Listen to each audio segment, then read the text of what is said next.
کبریائی بڑائی اللہ سبحانہ وتعالیٰ کے لیے ہے۔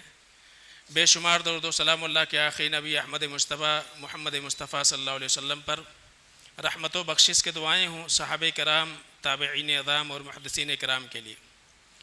قابل احترام بزرگوں، نوجوان ساتھیوں، پیارے بچوں اور میری پردہ نشین ماں اور بہنوں، سورہ بقرہ کی آیت نمبر 280 میں نے آپ کے سامنے پڑھی ہے۔ اللہ فرماتے ہیں وَإِنْ كَانَ ذُو عُسْرَةٍ فَنَظِرَةٌ إِلَىٰ مَيْسَرَةٍ، اگر کوئی شخص تنگ دست ہو اور قرض لیا ہوا ہو تو اس کو اگر وہ مہلت مانگے تو ایک مدت تک اس کو مہلت دینا چاہیے۔ وَأَن تَصَدَّقُوا، یا اگر ہو سکے تو اس کا آدھا قرضہ یا پورا قرضہ معاف کر کے اس کے اوپر صدقہ کر دو۔ ان کنتم تعلمون، اگر تمہیں واقعی نیکیوں کی قدر ہے اور تم جانتے ہو۔ اس سے پتہ یہ چلتا ہے کہ اسلام نے ہر وہ موقع جس میں ہمارے لیے نیکیاں کمانے کے اسباب ہوں، وہ سارے کے سارے وسائل اسلام نے ہمارے سامنے واضح کر دیے ہیں۔ اور یہی وجہ ہے کہ قرآن عزیز میں اللہ رب العالمین نے اور اسی طرح سے محمد رسول اللہ صلی اللہ علیہ وسلم کی کئی سارے تعلیمات سے یہ بات واضح ہو کر کے آتی ہے کہ ہمیشہ نیکیوں والے امور کو مقدم رکھنا چاہیے۔ جب کبھی انسان کو نیکی کا موقع ملے تو اس میں اسے پیچھے نہیں ہٹنا چاہیے۔ اور اللہ تعالیٰ نے خاص طور سے انبیاء کے اوصاف میں سے ایک صفت یہ بیان فرمائی انہم کانوا یسارعون فی الخیرات۔ انبیاء جتنے بھی گزرے ہیں، نیک لوگ جتنے بھی گزرے ہیں، اگر ان کا کردار دیکھیں گے، ان کا مزاج دیکھیں گے تو وہ سارے کے سارے لوگ خیر کے کاموں میں سبقت کرنے والے تھے۔ یسارعون فی الخیرات، جب بھی انہیں موقع ملتا تھا کہ یہاں سے ہمارے نام اعمال میں نیکیاں اکٹھا ہو سکتی ہیں تو اس موقع کو وہ نہیں چھوڑتے تھے۔ انہم یسارعون فی الخیرات، بھلائی کے کاموں میں سبقت کرنے والے تھے، آگے بڑھ چڑھ کر کے حصہ لینے والے لوگ تھے۔ وَيَدْعُونَنَا رَغْبًا وَرَهْبًا، اور اللہ رب العالمین کو ہمیشہ امید اور خوف میں پکارا کرتے تھے، یعنی نیکی کرنے کے باوجود بھی اللہ رب العالمین سے ڈرتے رہتے تھے کہ کہیں ہمارے عمل ناکام جو ہے مردود نہ ہو جائیں، اور اللہ رب العالمین سے اس عمل پر نیکی پانے کی امید بھی رکھتے تھے۔ وَكَانُوا لَنَا خَاشِعِينَ، اور اللہ فرماتے ہیں کہ ان کے دل ہمیشہ رب کے لیے جھکے رہتے تھے۔ تو یہ اوصاف اللہ تعالیٰ نے انبیاء کے بیان فرمائے ہیں، جو مطلوب ہے کہ انبیاء کے متبعین میں وہ چیزیں پائی جائیں۔ انہم کانوا یسارعون فی الخیرات۔ اسی طرح سے اللہ کے رسول صلی اللہ علیہ وسلم نے ارشاد فرمایا لا تحقرن من المعروف شیئا، کبھی بھی کسی بھی نیکی کو کمتر نہ سمجھا کرو۔ کوئی بھی نیکی، جب بھی نیکی کرنے کا موقع آئے تو نیکی کوئی حقیر نہیں ہوتی ہے، بلکہ بسا اوقات ادنا نیکی یہ اخلاص کی وجہ سے اور حالات جس بات کا تقاضا کرتے ہیں اس کے اعتبار سے وہ نیکی کا اجر بہت زیادہ بڑھ جایا کرتا ہے۔ اس کی مثال دینے کی ضرورت نہیں ہے، بہت ساری مثالیں قرآن و سنت میں اس کے تعلق سے موجود ہیں۔ میں اشارہ کرتے چلوں کہ ایک کانٹا ہٹانے والے کو راستے سے اللہ رب العالمین نے اس کی مغفرت کر دی، کتے کو پانی پلانے کی وجہ سے اللہ تعالیٰ نے مغفرت کر دی۔ تو کبھی کبھی حالات اس بات کے متقاضی ہوتے ہیں کہ وہاں آپ کا 1 روپیہ لاکھوں روپے سے بھی بڑھ کر کے اجر و ثواب کا حامل ہو جاتا ہے۔ تو یہ کب ہوتا ہے؟ کبھی حالات اس بات کے متقاضی ہوتے ہیں۔ تو اللہ کے رسول صلی اللہ علیہ وسلم فرماتے ہیں کہ لا تحقرن من المعروف شیئا، جب بھی تمہیں نیکی کا موقع آئے تو یہ نہ دیکھو کام چھوٹا ہے یا بڑا ہے۔ نیکی دینا اللہ کا کام ہے، اس پر اجر دینا اللہ کا کام ہے، تو کام چھوٹا بڑا نہیں ہوتا، بلکہ انسان کی نیت اس عمل کو چھوٹا اور بڑا بنا دیتی ہے۔ یصغرہ النیہ، نیت جو ہے کسی بڑے کام کو بھی چھوٹا کر دیتی ہے، اور کبھی کبھی نیت جو ہے ایک چھوٹے عمل کو بھی بہت بڑا بنا دیتی ہے اللہ کی نگاہ میں۔ تو کبھی بھی کسی بھی نیکی کو حقیر نہیں سمجھنا چاہیے۔ تو یہ ذکر کرنے کا مقصد یہ ہے کہ میں نے اس سے پہلے خطبہ جمعہ میں ذکر کیا تھا کہ اگر آپ کی رقم کسی کے پاس پھنسی ہوئی ہے اور وہ ٹال مٹول کر رہا ہے تو اس کے لیے شرعی ضوابط و اصول و ضوابط جو ہے اسلام نے متعین کیے ہیں، ان اصول و ضابطے کے ساتھ آپ کسی کے حوالے اپنی رقم کرو اور اسی اصول و ضابطے کے روشنی میں اپنے رقم کا مطالبہ کرو۔ اب یہاں آج وہ باتیں ہم جاننے کی کوشش کریں گے کہ کبھی ایسا ہوتا ہے وہ سارے اصول و ضابطے آپ نے اپنائے اور کسی کے حوالے اپنی رقم کی اور وہ آدمی تباہ ہو گیا، وہ رقم پورا کا پورا ڈوب گیا، اس کے پاس جو کچھ تھا اس نے لگا دیا اور اس کا نقصان ہو گیا، خسارہ ہو گیا، اب اس کے پاس دینے کے لیے کچھ نہیں بچا ہوا ہے۔ اب آپ کیا کریں گے؟ یعنی ایک مقروض ہے جو تنگ دست ہو گیا، نادار ہو گیا، مفلس ہو گیا، اب اس کے پاس کچھ بچا ہی نہیں، تو کیا کرنا؟ اب رقم تو گئی ہوئی ہے لوگوں کی، تو اس کے لیے ہم کو کیا کرنا چاہیے؟ شریعت اس حوالے سے ہماری کیا رہنمائی کرتی ہے؟ تو اس تعلق سے پہلی چیز تو یہ ہے کہ اس آیت میں خاص طور سے اللہ رب العالمین نے ایک بات جو بیان فرمائی کہ وَإِنْ كَانَ ذُو عُسْرَةٍ فَنَظِرَةٌ إِلَىٰ مَيْسَرَةٍ، ایک تو یہ ہے کہ اس کو کچھ مہلت دیا جائے، کچھ وقت اور دیا جائے تاکہ وہ کوئی اسباب پیدا کرے جس سے وہ آپ کی رقم کی واپسی ممکن ہو سکے، مہلت دے دیا جائے، یا کچھ اس کے پاس قرض خواہ بہت سارے ہیں جن سے اس نے قرضہ لیا ہوا ہے اور رقم اس کے پاس بڑی تھوڑی ہے، بہت تھوڑی رقم ہے، تب ایسے وقت میں ہوگا یہ کہ ہر ایک کو کچھ نہ کچھ تو صبر کرنا پڑے گا۔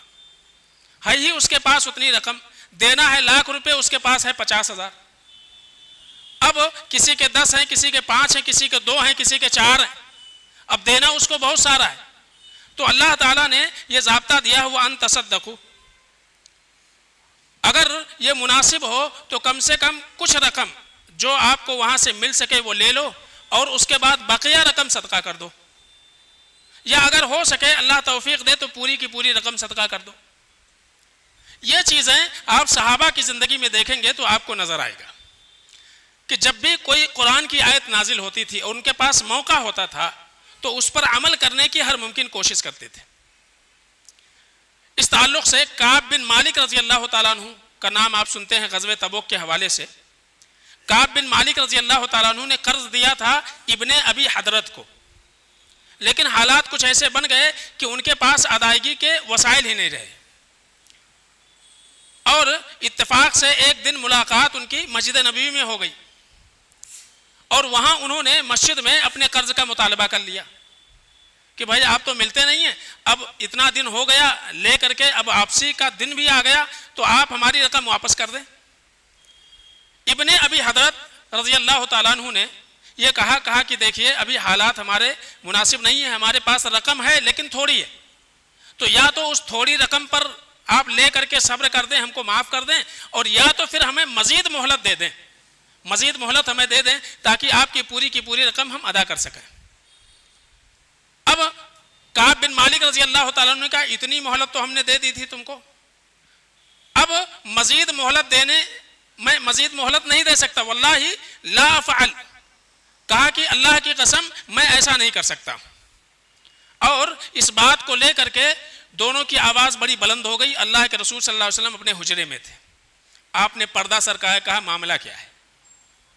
کہا کہ میں نے قرض دیا تھا اور اب مطالبہ کر رہا ہوں تو جو ہے اور مزید مہلت مانگ رہے ہیں۔ اللہ کے رسول صلی اللہ علیہ وسلم نے کہا این المتعلی علی اللہ لا یفعل المعروف، تم میں سے کس کی آواز یہ بلند ہو رہی تھی کہ وہ نیکی نہیں کرے گا؟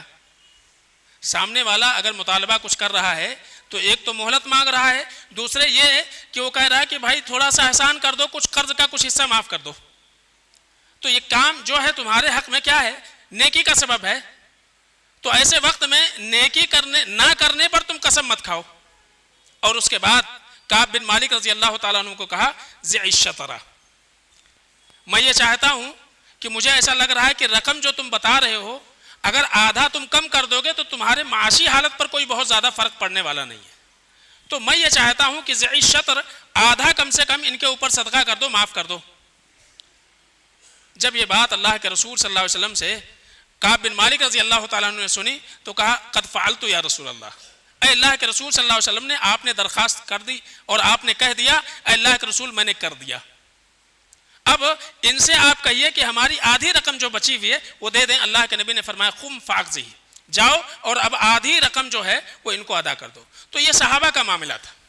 تو اللہ یہ فرماتے ہیں کہ وَإِنْ كَانَ ذُو عُسْرَةٍ فَنَظِرَةٌ إِلَىٰ مَيْسَرَةٍ. اس کے بعد اللہ فرماتے ہیں وَأَنْ تَصَدَّقُوا خَيْرٌ لَكُمْ, اگر صدقہ کر دو تو تمہارے حق میں بہتر ہے. اس تعلق سے ایک واقعہ حضرت عبادہ بن صامت رضی اللہ تعالیٰ عنہ کے حوالے سے آتا ہے. عبادہ بن صامت رضی اللہ تعالیٰ عنہ کہتے ہیں کہ انصار میں سے ایک صحابی تھے جن کو جو ہے ابو الیسر کہا جاتا تھا رضی اللہ تعالیٰ عنہ, ابو الیسر رضی اللہ تعالیٰ عنہ. تو کہتے ہیں کہ میری ملاقات ایک دن انصار کے محلے میں ان سے ہو گئی. میں نے دیکھا کہ ان کے پاس پورا رجسٹر کا پورا گٹھا ہے. تو میں نے کہا کہ یہ کیا ہے؟ تو انہوں نے کہا کہ اللہ نے ہم کو توفیق دی ہے, مالدار بنایا ہوا ہے, بہت سارے لوگوں کو میں نے قرضہ بانٹ رکھا ہوا ہے, اور اب ایک شخص کے پاس جا رہا ہوں, جب بھی جا رہا ہوں گھر پہ دروازہ کھٹکھٹاتا ہوں, سلام کرتا ہوں, اندر سے آواز آتی ہے ہی نہیں, چلو آج دیکھتے ہیں. کہتے ہیں میں ان کے ساتھ میں گیا, دروازہ کھٹکھٹایا, اندر سے کہنے والے نے کہا کہ وہ نہیں ہے. اتفاق سے کہتے میں مڑا ہی تھا کہ ان کا بچہ باہر آیا. میں نے بچے سے پوچھا بیٹے ابو ہیں گھر میں؟ کہا کہ ہاں ہیں. تو مجھے پتا چل گیا. پھر میں نے آواز دی, ان کو باہر بلایا, اور جب وہ باہر آئے تو کہا کہ تم جھوٹ کیوں بول رہے تھے؟ گھر میں ہو, بچے سے بول رہے اور بول رہے کہ جو باہر ہو. تو کہا دیکھیے میری حالت بہت خراب ہے, مجھے معلوم ہے کہ وقت آ گیا ہے ادائیگی کی, لیکن میرے پاس کوئی صورت نہیں ہے, کوئی شکل ہم کو نظر نہیں آ رہی ہے جس سے آپ کا قرضہ میں ادا کر سکوں. تو میں کیا کروں؟ اب باہر نکلتا, پھر آپ سے جھوٹ بولتا 2 مہینے کے بعد دوں گا یا مہینے بھر کے بعد دوں گا, آپ سے وعدہ لیتا, پھر وعدہ خلافی ہوتی, کیونکہ ابھی کوئی صورت میرے سامنے نظر نہیں آ رہی ہے. تو میں کیا بولوں اور کتنے دن کی مہلت مانگوں اور کب ادائیگی کا میں آپ سے وعدہ کروں؟ تو مجھے بات سمجھ میں نہیں آ رہی ہے. انہوں نے حالات کا جائزہ لیا, معلوم کیا, تو پتہ چلا واقعی یہ تنگ دست ہیں. انہوں نے وہ رجسٹر نکالی جس میں ان کا نام تھا, اس کو مٹایا, اور اس کے بعد ان سے یہ کہا کہ وَإِن وَجَدْتَ قَضَاءً فَاقْضِ وَإِلَّا أَنْتَ فَحِلْ. کہا کہ دیکھیے آپ کے پاس اگر واقعی کبھی وہ رقم آ جائے کہ جو رقم ادا کرنا آپ کے لیے آسان ہو تو دے دینا بھائی, اور اگر نہیں آیا تو آپ جو ہے آزاد ہو پھر. اور اس کے بعد انہوں نے کہا سن لو, میں نے جو یہ آزادی دی ہے اور یہ جو میں نے تمہارے بارے میں اتنی تحقیق کی اور اس کے بعد یہ قرض چھوڑا, اس کی وجہ یہ ہے کہ اللہ کے رسول صلی اللہ علیہ وسلم کو میں نے انہی کانوں سے فرماتے ہوئے, انہی کانوں سے سنا ہے آپ کو کہتے ہوئے. آپ نے کیا فرمایا؟ آپ نے فرمایا من انظر معسرا او وضع عنہ اذلہ اللہ فی ظلہ, کہ اگر کوئی شخص کسی تنگ دست کو مہلت دے دیتا ہے, موقع دے دیتا ہے, اور مہینے 2 مہینے کی مہلت دے دیتا ہے اس کو, او وضع عنہ, یا اس سے قرض کو آدھا یا پورا معاف کر دیتا ہے حالات کے اعتبار سے, تو اذلہ اللہ فی ظلہ, تو اللہ تعالیٰ قیامت کے دن اس کو اپنے عرش کے سایہ تلے جگہ دے گا. اور یاد رکھیے جس کو عرش کا سایہ مل گیا اس کو جنت مل جائے گی. تو اس سے یہ پتا چلا, کہتے ہیں کہ اسی وجہ سے میں نے تم سے قسم بھی کھلوائی, واقعی تم تنگ دست ہو, اور ہم کو یہ معلوم ہو گیا کہ واقعی تم تنگ دست ہو. اب میں وہ قرض جو ہے معاف کرنے کے لیے تیار ہوں, اس امید میں کہ اللہ کے رسول صلی اللہ علیہ وسلم نے جو وعدہ کیا ہے اس وعدے کو میں پا سکوں.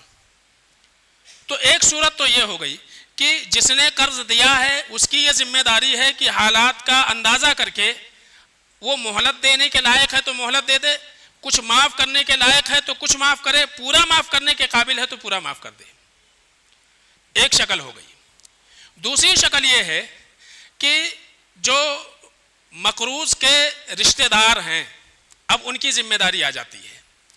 اگر قرض دینے والا وہ معاف کرنے کو تیار نہیں ہے, کم کرنے کو تیار نہیں ہے, مہلت دینے کو تیار نہیں ہے, تو یہاں رشتہ داروں کی ذمہ داری بن جاتی ہے کہ اب یہاں رشتہ دار کھڑے ہوں اور پھر اس کی مدد کریں.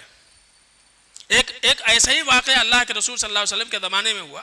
ایک شخص مقروض تھا, ادائیگی کوئی صورت نہیں تھی. اللہ کے رسول صلی اللہ علیہ وسلم نے جو ہے ایک خطاب کیا اور لوگوں کو جمع کیا اور کہا کہ آپ میں سے کوئی فلاں قبیلے سے ہے. کوئی آواز نہیں آئی. پھر آپ نے دوبارہ آواز لگائی, ایک شخص کھڑا ہوا, اللہ کے رسول صلی اللہ علیہ وسلم میں ہوں.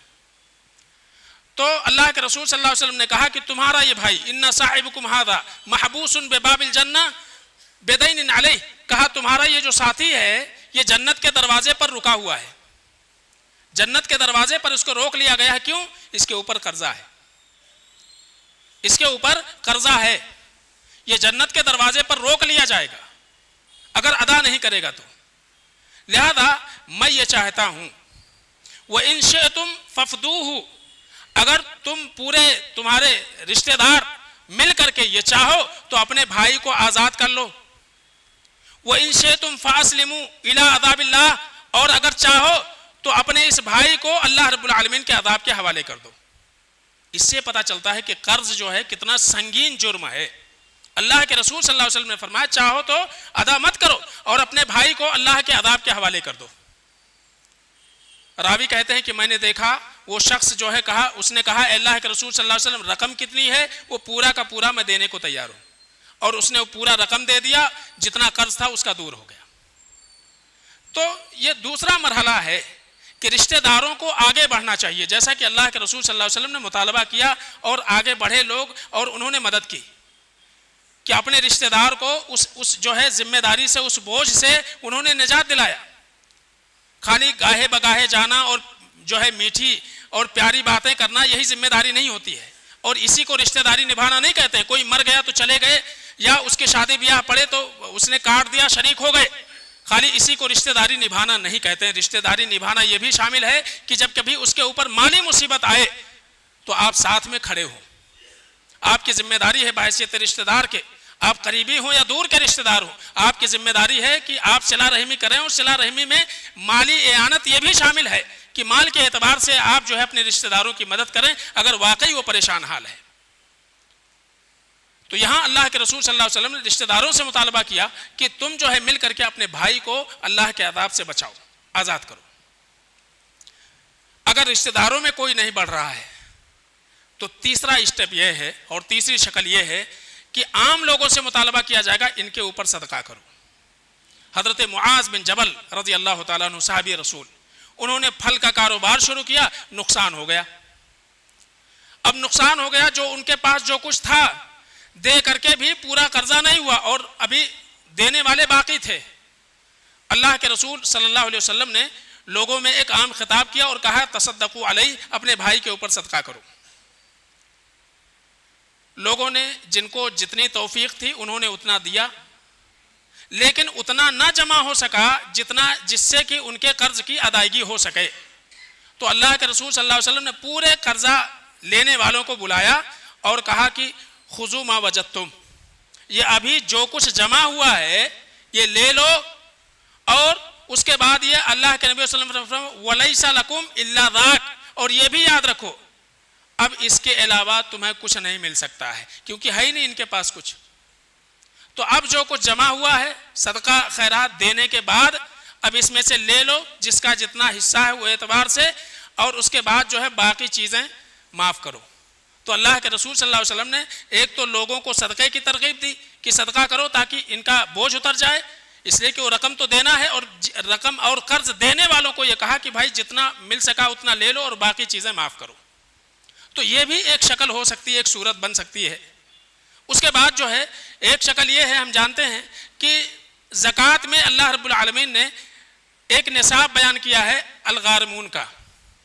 مقروض انسان کو بھی زکوٰۃ کی رقم دی جا سکتی ہے، لیکن یہ جتنے بھی مقروض کی بات چل رہی ہے، اس سے پہلے میں نے ذکر کیا تھا کہ قرض لینے کے کچھ اسباب ہوتے ہیں، اس میں نے ذکر کیا تھا جائز سبب ہونا چاہیے، ادائیگی کی صورتیں اور اسباب اس کے سامنے ہونی چاہیے، تب جا کر کے وہ قرض اٹھائے۔ تو اگر کوئی شخص اس طرح کا ہے جو مقروض ہو گیا ہے اور جائز ضروریات کے لیے اس نے قرضہ لیا تھا، اسباب بھی اس کے سامنے تھے، لیکن وہ اسباب بھی تباہ ہو گئے اس کے اور نقصان ہو گیا، اور اس کے پاس کچھ بچا نہیں ہے، کوئی پراپرٹی نہیں ہے کہ جس سے وہ قرض کی ادائیگی کر سکے، تو ایسے وقت میں لوگوں کی یہ ذمہ داری ہے کہ زکوٰۃ کی رقم سے اس انسان کی مدد کریں۔ تو ایک شکل یہ ہو سکتی ہے کہ زکوٰۃ کے رقم سے جو ہے اس کی مدد کی جائے۔ تو غارمین میں خاص طور سے اللہ تعالیٰ نے یہ ذکر فرمایا ہے کہ جو زکوٰۃ کے مستحق ہیں ان میں سے ایک شخص وہ ہے جو مقروض ہو۔ تو ایک مقروض شخص کی زکوٰۃ کے ذریعے سے مدد کی جا سکتی ہے۔ اگر آپ صدقہ نہیں کر سکتے ہیں تو پھر آپ زکوٰۃ کے ذریعے سے مقروض کی مدد کریں تاکہ جو قرضہ اس کے اوپر ہے اس قرضے کی ادائیگی ہو سکے۔ اسی طرح سے ایک شکل یہ ہے کہ بیت المال اگر ہے تو بیت المال سے اس مقروض شخص کی مدد کی جائے، جائز قرضہ لیا ہوا ہے، جائز وجوہات کی بنیاد پر لیا ہوا تھا، تو بیت المال کی ذمہ داری ہے، بیت المال کے ذمہ داروں کی ذمہ داری ہے کہ وہاں سے ان کی مدد کی جائے تاکہ جو قرضہ ہے اس کے اوپر وہ قرضہ دور ہو سکے۔ اگر اس کے ذریعے سے بھی نہیں ہو سکا، آخری حربہ یہ ہوتا ہے کہ اب اسے جو ہے باہر لوگوں سے سوال کرنے کی اجازت ملے۔ یعنی یہ کون سا طریقہ ہے کہ بھائی ٹھیک ہے، شہر کے لوگوں نے مل کر کے، ذمہ داروں نے مل کر کے، رشتہ داروں نے مل کر کے کوشش کی، رقم پھر بھی نہیں ہو سکا، تو اب ذمہ داری یہ بنتی ہے کہ اس کو تصدیق نامہ دیا جائے، اس کو موقع دیا جائے، اس کے اوپر اتنی رقم ہے اور اس کو تعاون کرنے، لینے کی اور مانگنے کی اجازت دے دیا جائے۔ یہ آخری اسٹیپ ہے۔ اللہ کے رسول صلی اللہ علیہ وسلم نے فرمایا ان المسألۃ لا تحل لأحد الا من ثلاث، کہ مانگنا، لوگوں کے سامنے ہاتھ پھیلانا، تین لوگوں کے سوا کسی کے لیے جائز نہیں، تین لوگوں کے سوا کسی کے لیے جائز نہیں۔ اور ان تین لوگوں میں سے ایک شخص اللہ کے نبی صلی اللہ علیہ وسلم نے ذکر کیا کہ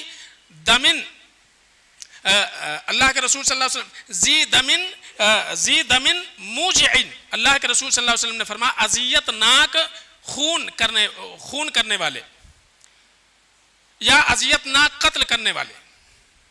کیا مطلب ہوا اس کا؟ اس کا مطلب یہ ہوا کہ اگر کسی کے ہاتھوں کسی کا قتل ہو گیا، اب جو اس کے ورثہ ہیں مقتول کے، انہوں نے کہا کہ بھائی کچھ دے دلا کے ہم آپس میں معاملہ طے کر لیتے ہیں، دیت کا معاملہ آ گیا۔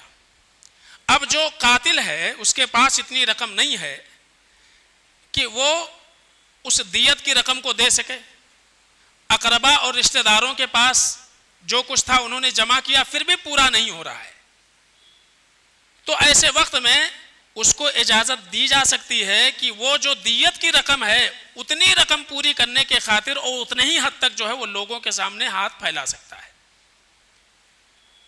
اور اس کے بعد اللہ کے رسول صلی اللہ علیہ وسلم نے دوسری بات آپ نے بیان فرمائی او غرم مفزعن، اور اسی طرح سے بھاری قرضے کا بوجھ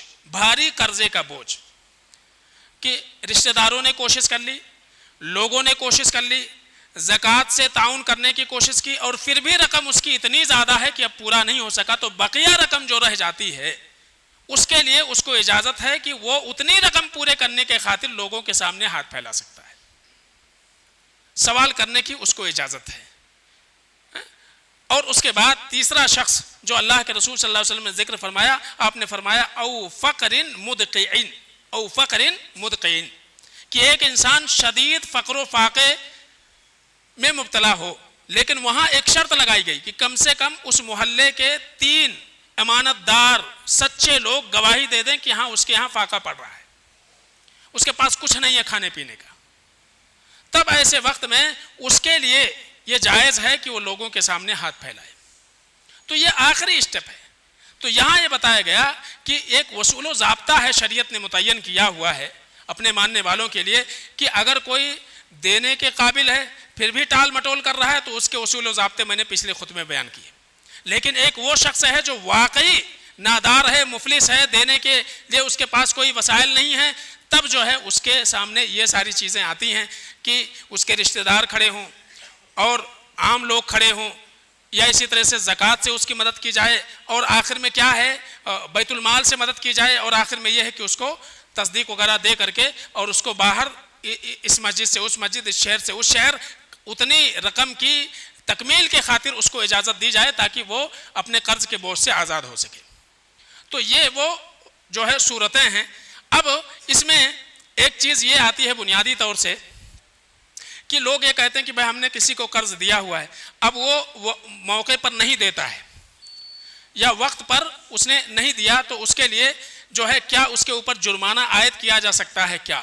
یہ ایک سوال ہے، انشاءاللہ پھر اگلے خطبے میں اس کا ذکر ہم کریں گے کہ اس پر جو ہے کیا ہونا چاہیے۔ اللہ سے دعا ہے کہ الہ العالمین ہم نے جو کچھ سنا الہ العالمین اس پر عمل کی توفیق عطا فرمائے، اور اسی طرح سے اسلام کے اصول و ضابطے کے روشنی میں الہ العالمین ایک دوسرے سے لین دین کرنے کی ہم سب کو توفیق عطا فرمائے۔ الہ العالمین ہم میں جو بیمار ہیں الہ العالمین انہیں شفا عطا فرمائے۔ الہ العالمین جو پریشان حال ہیں الہ العالمین ان کے پریشانی کو دور فرما دے۔ الہ العالمین جو مقروض ہیں انہیں قرض کی ادائیگی کی توفیق عطا فرما۔ الہ العالمین جو دین سے دور ہیں دین پر آنے کی انہیں الہ العالمین توفیق عطا فرما۔ الہ العالمین جب تک اس دنیا میں رہیں ایمان اور توحید پر اللہ رہنے کی توفیق عطا فرما، جو ہمارا خاتمہ ہو ایمان اور توحید پر ہو۔ بارک اللہ لنا ولکم فی القرآن الحکیم ونفعنا وإياکم بآیات الذکر الحکیم، انہ تعالی جواد کریم ملک رؤوف رحیم۔